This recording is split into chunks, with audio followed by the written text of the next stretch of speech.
सरस्वती तो मेरा टोटी टोटी प्रणाम। Welcome to my YouTube channel counting teacher. मैं विद्या चौधरी आज पढ़ाने जा रही हूँ क्लास 8 है जो कि प्रश्नावली 5.8। जैसे कि अपनी वीडियो की शुरुआत मोटिवेशन लाइन से, तो कुछ भी असंभव नहीं होता। इम्पॉसिबल इम्पॉसिबल इम्पॉसिबल वर्ड मेरे डिक्शनरी में नहीं है। कुछ भी कार्य हो, कौन सा भी कार्य हो, कितना भी कठिन क्यों ना हो, सब आपके सोचने और मेहनत की ऊपर डिपेंड है। अगर आप किसी चीज को सोचते थे कि असंभव है तो वो असंभव हमें लगता है, तो कुछ भी असंभव नहीं होता। इस दुनिया में कोई भी ऐसा काम नहीं बनाया जो कि आप नहीं कर सकते। बस यही एक कारण, यही एक बात है कि आप उसमें जी जान कितनी लगाते, आप मेहनत कितनी करते। किसी भी कार्य को अपने तन मन से आप मेहनत करते तो आप वो कार्य इजी हो जाता है। और ऐसा कोई कार्य नहीं, ऐसा कोई सपना नहीं जिसे आप पूरा नहीं सकते। कुछ भी असंभव नहीं होता, यहाँ हर कुछ संभव होता है। आप कोशिश एक बार जरूर कीजिएगा। तो हम चलते हैं, प्रश्नावली है 5.8 के 5 वाला क्वेश्चन पर जब हम सॉल्व करने जा रहे हैं।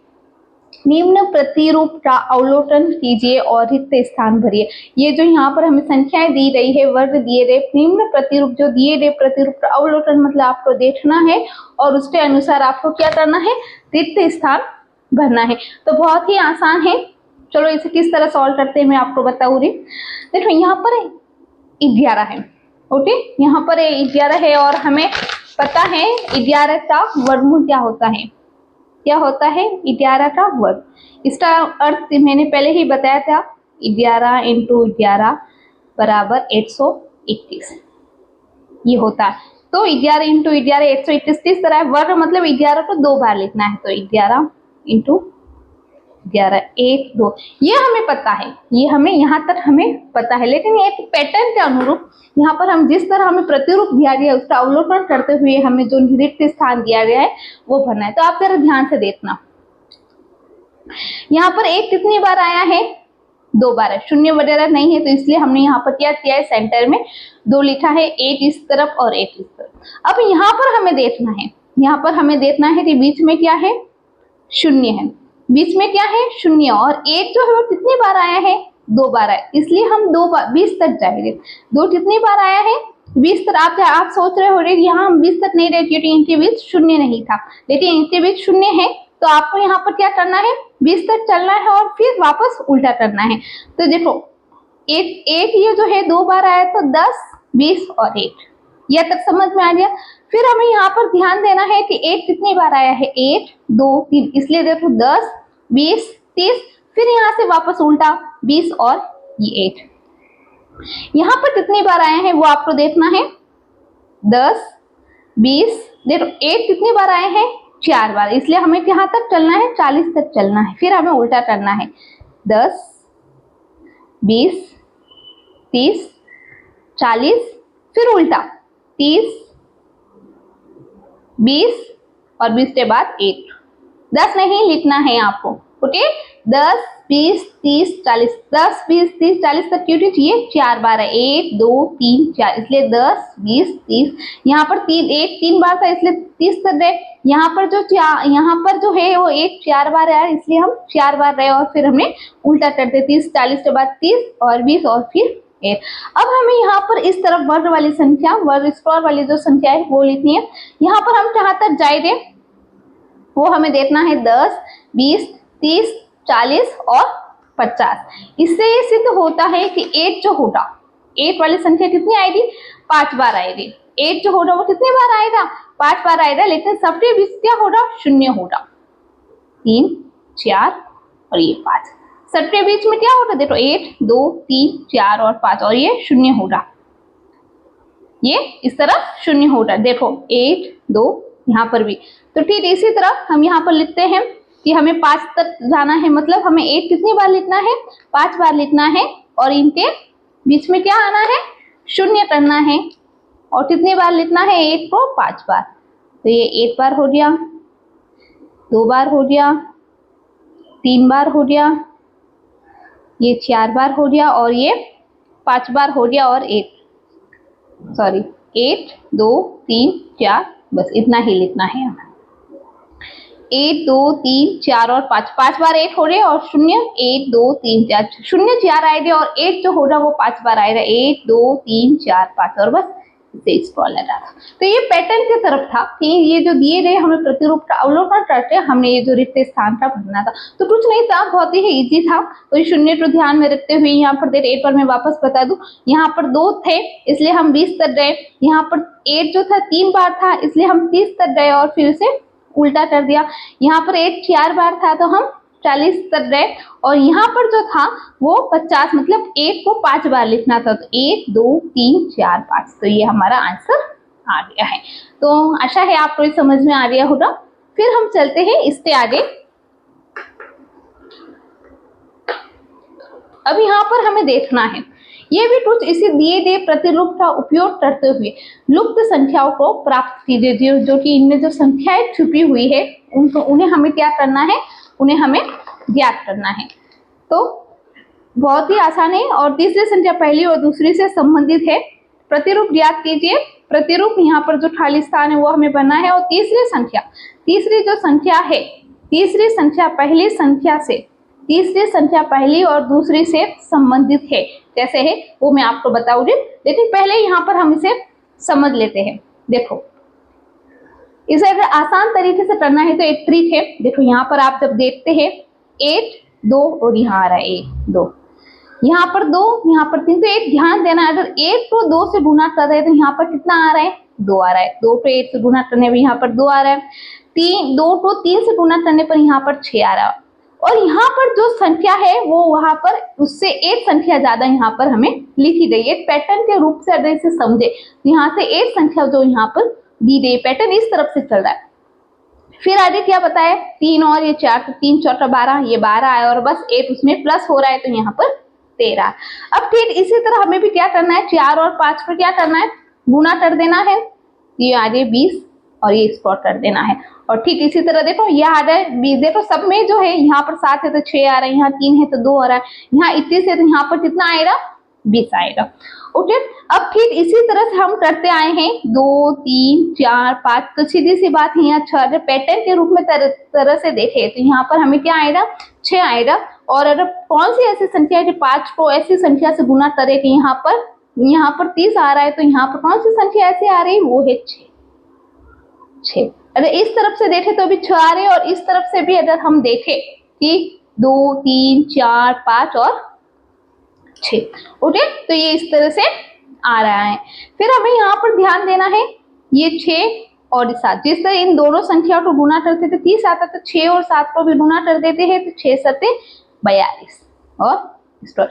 अब देखो सब में जो है एक प्लस है तो सीधी सी बात यहाँ पर 42 और यहाँ पर हमने 43 लिख दिया, 43 स्क्वायर। लेकिन हम यहाँ पर एक ये आपको पैटर्न ये इस तरफ का आपको समझ में आ गया है। फिर यहाँ पे एक बात कही है कि प्रतिरूप ज्ञात कीजिए, तीसरी संख्या पहली और दूसरी से संबंधित है कैसे। तो आओ मैं इसे भी विस्तार से समझाती हूँ। तो यहाँ पर हमें पूछा था कि तीसरी संख्या पहली और दूसरे से संबंधित कैसी है। तो देखो ये पहली संख्या, ये दूसरी संख्या और ये तीसरी संख्या। तो जब हम देखते हैं कि 1 और 2 को जब गुना करते हैं तो हमें क्या प्राप्त होता है, 2, ये गुना करते हैं तो 2 स्क्वायर, तो ये आ गया 2 स्क्वायर। दूसरी में 2 square plus 3 square plus 6 square. तो हमें ये संख्या देखो 3 और 2 को जब गुना करते हैं तो 6 स्क्वायर, तो ये हमें 6 स्क्वायर मिल रही है। ठीक है, तो कोई भी संख्या लेते हैं, जैसे 4 स्क्वायर प्लस 5 स्क्वायर में हमें क्या संख्या प्राप्त हो रही है, ये वाली। तो ये पहली संख्या, दूसरी संख्या, तीसरी से संबंधित, तीसरी संख्या पहली व दूसरी संबंधित है। कैसे, तो संबंधित कैसे है कि 4 और 5 का जब हम गुना कर रहे हैं तो हमें 20 स्क्वायर प्राप्त हो रहा है। इस तरह ये दोनों एक दूसरे से संबंधित है, गुना करने पर हमें ये संख्याएं प्राप्त हो रही है। इसी तरह से इन दोनों में संबंध है। अब हम चलते हैं प्रश्न नंबर 7वां। प्रश्न नंबर 7वां करते हैं। बहुत ही आसान तरीका है और बहुत ही अच्छा। योग सक्रिय किए बिना योगफल ज्ञात कीजिए। अब यहाँ पर हमें देखा क्या कहा गया कि योग संक्रिया, योग नहीं करना है और किए बिना योगफल हमें क्या करना है, ज्ञात करना है। योग संक्रिया किए बिना हमें योगफल ज्ञात करना है। सबसे पहले आप यहाँ ध्यान से देखना, 1, 3, 5, 7 और 9 ये सारी कैसे संख्या है? विषम संख्या। और विषम संख्या किसे कहते हैं? विषम संख्या। विषम विषम संख्या जिस संख्या में दो टा पूरा पार्ट नहीं जाता हो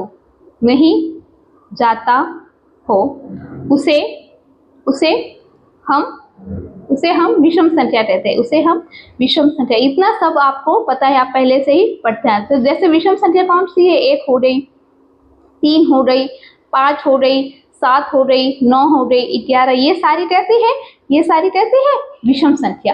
तो योग संख्या किए बिना योगफल हमें क्या थे? हमें जोड़ना नहीं है, लेकिन हमें उसका आंसर हमें बताना है। 1 और 3, 3 और 5, 5 और, चलो ये तो छोटी संख्या थी, लेकिन ये इतनी बड़ी संख्या को प्लस करने में कितना वक्त लगेगा? ये बहुत बड़ी संख्या, इसे प्लस करने में बहुत ज्यादा समय लगेगा। तो एक नियम है, एक नियम हमने इस वर्गमूल में हमने पढ़ा है कि एक नियम है कि अगर दी गई विषम संख्या का अगर योग करना हो, तो हमें यहाँ पर लिखा है, तो हम एक सूत्र को, एक नियम है कि प्रथम n प्राकृत विषम संख्याओं का योग n स्क्वायर होता है। आप इसे जरा ध्यान से समझना, इस तरह आपको समझ में नहीं आएगी। प्रथम प्राकृत n विषम, देखो ये विषम संख्या कौन सी होती है? 1, 3, 5, 7, 9, ये सारी कैसी है? विषम। और जो 8 जो है वो क्या है? प्राकृत संख्या, क्योंकि प्राकृत संख्या 8 से ही शुरू होती है, तो इसे हम n प्राकृत संख्या भी कह सकते हैं, n विषम संख्या, प्राकृत संख्या भी कह सकते हैं। लेकिन अब देखो यहाँ पर अगर वो संख्या दी गई है 1, 3, 5, 7 और 9, तो 1 और 3 4, 4 और 5 9, 9 और 9 18, 18 और 7, तो इनका कितना आ रहा है? 25। क्या 25 एक पूर्ण वर्ग संख्या है? 25 एक पूर्ण वर्ग संख्या है। हाँ, अगर इसी तरह हम योग करते हैं तो हमें 25 प्राप्त होगा। लेकिन अगर नियम के अनुसार हमें जो बोल रहा है कि n स्क्वायर होता है, अगर इस तरह की विषम संख्या अगर 8 से शुरू हुई हो और विषम संख्या, तो यहाँ पर विषम संख्या कितनी है? 1, 2, 3, 4, 5, तो बस 5 स्क्वायर कर दो और ये आ रही है 25। तो ये कितने आसानी से आ गया है, ये कितने आसान। और एक कोई संख्या ले लेते हैं 8, पर वो शुरुआत 8 से होनी चाहिए। 3, 5, 7, 9 और सपोज करो 9 के बाद 11 आता है। ओके, अगर इसे हम योग करते हैं तो 1 और 3 4, 4 और 5 9, 9 और 9 18, 18 और 7 25, 25 और 11 5 और 1 6 और 3 25 और 11 कितना आ रहा है? 36। कितने आ रहे हैं? इनका जब हम योग करते हैं तो हमें प्राप्त होता है 36। अगर ये n स्क्वायर के नियम से करे, सूत्र n स्क्वायर नियम से करे तो 1 2 3 4 5 6 स्क्वायर कर देना है n स्क्वायर, तो ये 36। अब मुझे बताना कि ये आसानी हुई या आपको ये आसानी हुई, किस तरह का योग करने में आपको आसानी होती है? सूत्र की सहायता से हमें योगफल जल्दी मिल रहा है और इसकी सहायता से हमें बहुत ही मुश्किल से हम कर पा रहे हैं। तो यहाँ पर एक नोट लिखना है कि प्रथम n प्राकृत विषम संख्या का योग n स्क्वायर होता है। ये लाइन आपको बहुत इंपॉर्टेंट लिखना ही पड़ेगा कि प्रथम n प्राकृत विषम संख्या का, जितनी विषम संख्या होती है उनका स्क्वायर कर दो, योग n स्क्वायर होता है। इसे हल किस तरह लिखे रे, ये नियम आपको लिखना है, बहुत ही इंपॉर्टेंट है। इस तरह लिखना है कि 1 3 5 7 प्लस 9 बराबर, हमने क्या लगाया है? n स्क्वायर, और यहाँ पर n स्क्वायर कितना? 1 2 3 4 5 स्क्वायर बराबर हमारा जो आंसर आया है 25। तो इसका आंसर क्या होगा? 25। इसका आंसर होगा 25। फिर हम ठीक इसी तरह आगे चलते हैं, यहाँ पर भी हमें ठीक इसी तरह करना है। ये 8 यहाँ पर आपको लिख देना है नोट प्रथम n प्राकृत विषम संख्या का योग, विषम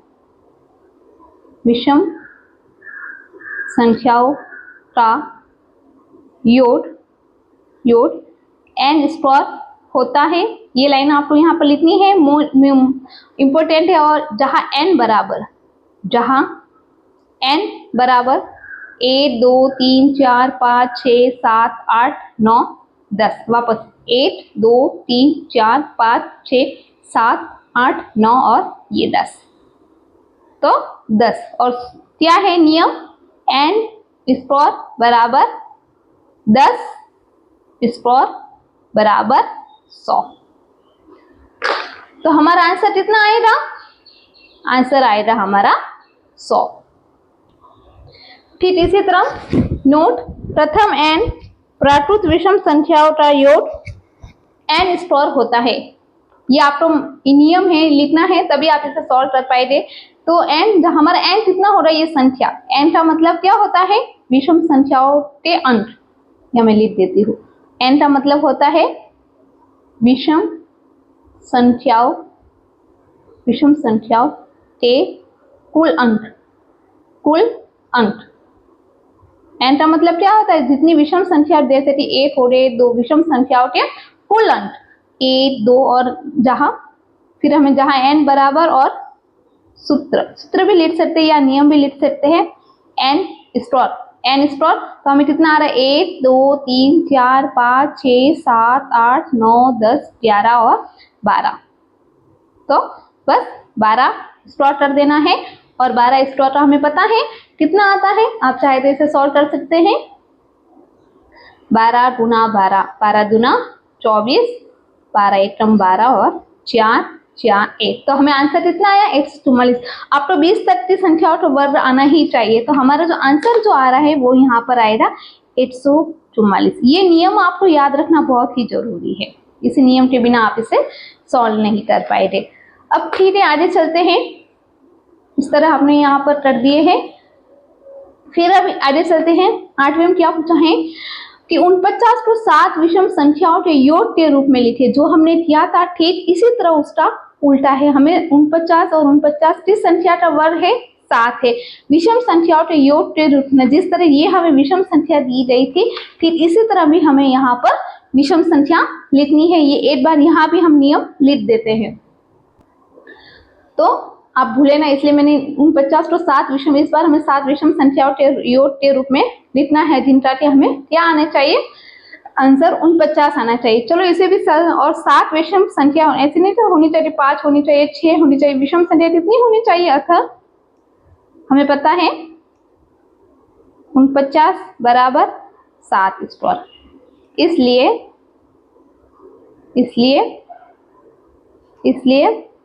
8 प्लस 8 से शुरू करनी, ऐसा नहीं 3 से हो गया, 5 से शुरू हो रही है, ऐसा नहीं। 8 3 5 7 9, 1 2 3 4 5 6 और ये 7। ठीक है, इस तरह 7 विषम संख्याएं होनी चाहिए, 1 2 3 4 5 6 और 7।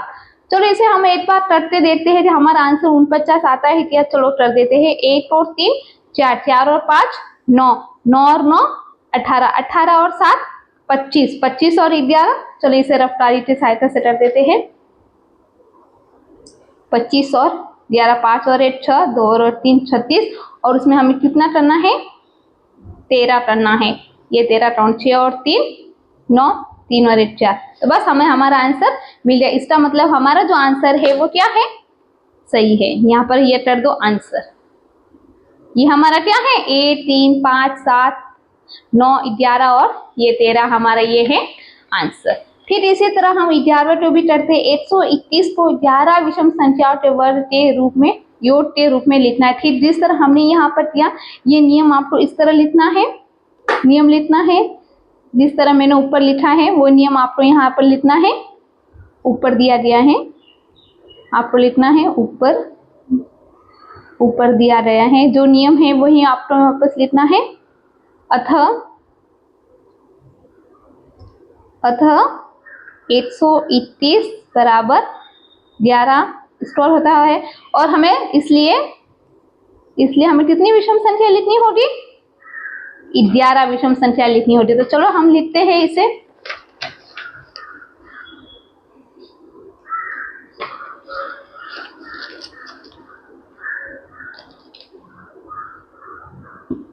8 3 5 7 9 11 13 15 17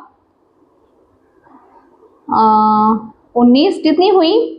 1 2 3 4 5 6 7 8 9 10 और ये 11, 19 के बाद 21। 1 2 3 4 5 6 7 8 9 10 11। ये हमारा क्या है? आंसर है। ये हमारा क्या है? आंसर। हमें इसी तरह लिखने के लिए कहा था, ये हमारा आंसर हो गया है। हमें नियम लिखना है और इस तरह से सॉल्व करना है। अब है सबसे लास्ट वाला क्वेश्चन, जो कि हमें क्या पूछा है, निम्नलिखित संख्याओं के वर्ग के बीच में कितनी संख्याएं है? निम्नलिखित संख्याओं के वर्ग में के बीच में कितनी संख्या है? इसे भी कुछ बहुत ही अच्छे से मैं आपको समझाऊंगी।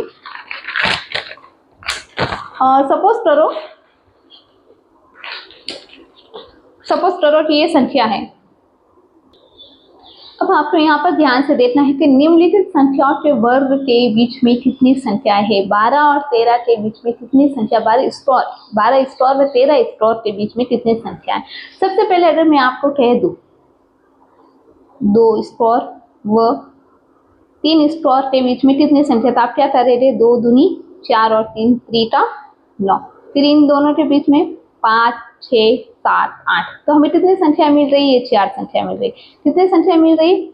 4 संख्या मिल रही। ये तो सपोज करो छोटी संख्या है, ये तो सपोज करो छोटी संख्या है। लेकिन अगर इस तरह हो 12 स्क्वायर और 169, तो 12 का 144 और ये 13 का होता है 169। तो हमें बहुत सारी, देखो 144 145 140, इस तरह बहुत बड़ी संख्या हमें लिखनी पड़ती है। लेकिन इसके लिए कुछ एक नियम है, कि n स्क्वायर व n प्लस 1 के बीच की संख्या 2n होती है। ये सबसे मेन इंपॉर्टेंट है, 2n होती है। देखो हमने यहाँ पर 2 का जब किया था 2 व 3 के बीच में, तो हमें कितनी संख्या 4 प्राप्त होती है। अगर इसके नियम के अनुसार जब करें तो हमें क्या करना है? 2n, और n हमारा क्या होता है? 2। सबसे पहली संख्या क्या होती है? n। तो 2 हमारा कितना है? 2 इंटू 2। ये आ गई 4 संख्या, ठीक। इसी तरह हमें प्रश्न में पूछा है 12 और 13 के वर्ग के बीच में कितनी संख्या है? तो अब ठीक इसे नियम के आधार पर करें, तो हम यहाँ पर क्या करना है? कितनी संख्याएं होती है? हमें पता है 2n संख्याएं होती है। कितनी संख्याएं होती है? 2n संख्याएं होती है। और जहां हमारा n क्या है? जहां n ये वाला ये संख्या होती है, n हमारा क्या है? 12 और 2n तो हमारा 12 आ गया, और ये 2 बराबर 24 संख्या।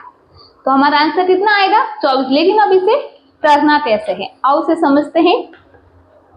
12 और 13 नियम लिखा है, ये नियम बहुत इंपॉर्टेंट। जब तक आप इस नियम को नहीं पढ़े, n स्क्वायर मतलब हमें वर्ग तो पूछा निम्नलिखित संख्या और तो वर्ग के बीच में, तो ये क्या हो रहा है? 12 स्क्वायर और वर्गों के बीच में कितनी संख्या है? तो एक तो हो गया n स्क्वायर और एक हो गया n प्लस n, मतलब 12 प्लस 13 स्क्वायर के बीच में 2n संख्याएं होती है। ये नियम है कि n स्क्वायर, कोई दो संख्या जब दी रही है और उनके वर्गों के बीच में अगर हमें संख्या पूछी है, तो n स्क्वायर और n व 1 स्क्वायर के बीच में 2n संख्याएं होती है। इसलिए 12 और 13 के बीच में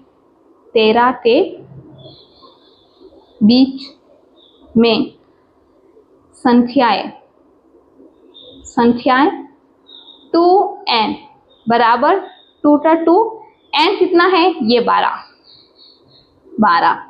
बराबर 24।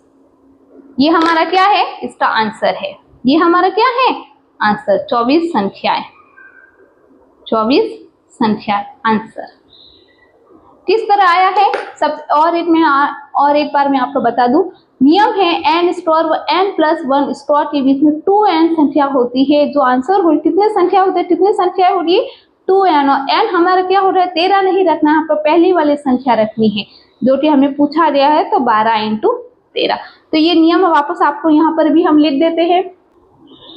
तो इसी नियम के आधार पर देखो मैंने एक बार वापस आप यहाँ पर नियम लिखा है। नियम के n स्टोर व n के वर्ग पूछा, निम्नलिखित संख्या हमें दी गई है, संख्या के वर्ग।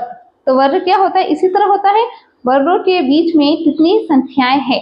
तो यहाँ पर हमें लिखना है कि n स्टोर व n + 1 के बीच में 2n संख्या होती है, जहाँ प्रश्नानुसार हमारा n क्या हो रहा 25 हो रहा, 26 नहीं हो रहा, जहाँ प्रश्नानुसार n बराबर 25 हो रहा। इसलिए 25 और 26 के वर्गों के बीच, वर्ग लिखना है, वर्ग के बीच संख्याएं 2n बराबर 2 × 25 बराबर 50 संख्याएं। कितनी संख्याएं होगी 50 संख्याएं होगी। ठीक, कितनी संख्या होगी 50 संख्या होगी। ये हो गया इसका आंसर, ये हो गया इसका आंसर। तो ठीक है, इस तरह आपको समझ में आ गई कितनी संख्या होगी 50 संख्या होगी। ठीक, इसी तरह n स्टोर व n स्टोर के बीच में 2n संख्या होती है। ये हमने नियम लिखा, जहाँ प्रश्नानुसार n हमारा क्या है 99, इसलिए 99 और 100 संख्या के वर्गों के बीच, वर्ग के बीच संख्याएं बराबर 2n बराबर 2 × 99 बराबर 198। 9 दूनी 18 हासिल 8, 9 दूनी 18 और 198 संख्याएं। ठीक, तो आपको ये स्पष्ट रूप से समझ में आ गया है किस तरह मैंने ये नियम जो दोनों इसके पिछले वाले क्वेश्चंस में और ये वाले क्वेश्चन जो मैंने नियम बताए हैं, वो नियम अगर आपको आते हैं, आप नियम अगर याद रखते तभी आप इसे सॉल्व कर पाएंगे। तो बहुत ही आसान था, इस तरह आपको भी विधि पूर्वक करना है। बहुत ही अच्छी तरीके से मैंने समझाया, हर चीज को बड़े ही विस्तार से समझाएं। फिर भी अगर आपको कुछ भी कमी लगे तो आप देखो, जब तक बताओगे नहीं तो मुझे समझ में नहीं आएगा। तो आप मुझे बताओगे तभी मुझे पता चलेगा कि आपको कहाँ समझ में नहीं आ रहा है। और अगर समझ में आ रहा हो, नहीं समझ में आ रहा तो आप कमेंट कर सकते हैं, कुछ भी लिख सकते हैं मेरे बारे में कि मैम हमें समझ में नहीं आ रहा है, और अच्छे से समझाए और अलग वीडियोस लेकर आए, तो मैं आपके लिए हमेशा तैयार हूँ। और अगर आप सभी को पसंद आते हो तो वीडियो को शेयर भी करना, बहुत सारे बच्चों को, और लाइक भी करना। तो मिलते हैं अगले वीडियो में, तब तक वंदे मातरम। Thank you.